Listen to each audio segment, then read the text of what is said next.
Today I'm canning Quebec Pork Meatballs, and I am very excited to bring this to you. This is excellent. It's from Bernardin, which is a Canadian canning company. This is the first ground meat that I've canned that I actually like. I cannot stand canned ground beef. I only canned half a recipe of this to see how I liked it, and I will be canning tons of this in the future. I started out with about 2 pounds of ground pork. Then I added a finely chopped onion and a finely chopped clove of garlic. I added 1 tablespoon of dried parsley, 1 teaspoon of salt, half a teaspoon of pepper. I didn't get it on film, but there was 1 teaspoon of dry mustard, about half a teaspoon of cloves, and I would back off of those a little bit next time, and half a teaspoon of cinnamon. Then I mixed it all together thoroughly, and you're going to have to shape these into meatballs. You might as well just mix it with your hands. And I'll put a link to this recipe in the description box so you don't have to worry about trying to type it out and keep up with it. This is an excellent recipe. I can't tell you how excited I am about this one.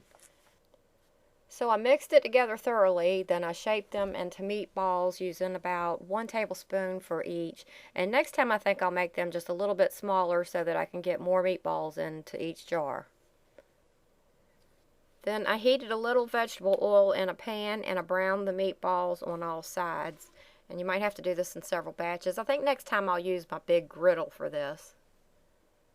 When the meatballs were done, I put them on a paper towel on a plate to try to get some of the grease out of them. Then I dumped the grease out of this pan and I added 4 cups of broth that I made from beef bouillon cubes. Now, if you look on the internet, you'll see that there's a little controversy over using bouillon in your canning. Some people claim that you shouldn't use that better than bouillon or better than broth, or I don't know the name of the stuff, because there are thickeners in it, that it's better to use bouillon cubes. Others say the reverse. Some say you shouldn't use it at all. I'm using the bouillon cubes based on the fact that the Ball Blue Book has a recipe for chicken soup and they use bouillon cubes. Therefore, I think it's perfectly safe to use bouillon cubes. I'm using beef bouillon cubes for this, and I'm sure if you have concerns about any additives or whatever that's in the bouillon, you could use plain water if you wanted to.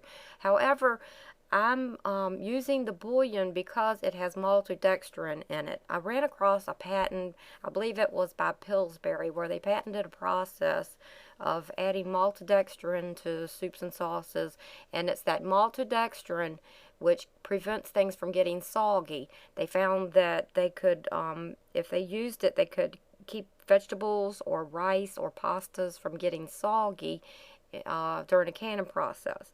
So I'm trying this bouillon for this reason, to see if it will prevent this meat from getting all mushy. And as it turns out, it did. This meat does not end up mushy at all. So I also want to do an experiment trying this with ground beef to see if that cures the problem that I have with canned ground beef. So following this recipe, I would have needed 1.5 cups of liquid, but I used 4 cups instead because I wanted to make sure that I had pure broth in these jars because of the maltodextrin factor. Like I said, you can use plain water if you want to, but these are my meatballs. I'm the one that's going to have to eat them, and this is the way I'm going to do it. So I brought the bouillon to a boil in the pan and scraped up any of the pan drippings, and I decided that I should put this in a pot so it'd be easier to ladle out.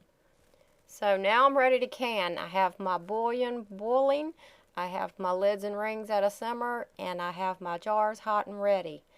I take a hot jar and I filled it with the meatballs. It took about 9 meatballs for each one of these jars. And like I said, next time I'll make them a little smaller. Then I filled the jar with broth, leaving 1-inch headspace, and I jiggled around to remove any air bubbles. I wiped the rim of the jar clean. I added a hot lid, a hot ring, and I tightened the lid firmly. Then I set the jar in my water bath canner to stay warm until I had all the jars full. After I had all the jars full, I transferred them into my pressure canner. These have to be pressure canned. Uh, I added hot water to my pressure canner and put the lid on, and you just follow your manufacturer's instructions for your pressure canner. And I processed them for 75 minutes. You would need to do this for 90 minutes if you had them in quarts. When the processing time was done, I turned off the heat and let it sit for at least 30 minutes before I removed the lid. Then I took the jars out of the canner, set them on a towel on the counter to cool. The next day, remove the rings, wash the jars, write Quebec Pork Meatballs on the top and the date that you canned them. So here's how they turned out, and I couldn't wait to open up a jar to see if, they stayed firm or not. I really don't like the mushy texture of the ground beef. I tell you, they came out of the canner the same way they went in the canner. The next day, I opened a jar and heated them up, and I added a couple tablespoons of flour and some water to the jar, and then just added that in and brought it to a boil to make a gravy. This would be great with mushrooms added into it or something like that. And it tastes like meatloaf. It doesn't taste like a sausage or anything like that. They are real good. I can't tell you enough to be sure to give this a try. As you can see, they did not turn out mushy.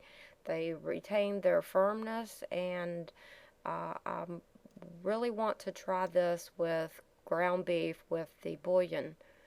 So there's how to make Quebec pork meatballs. I hope it helps.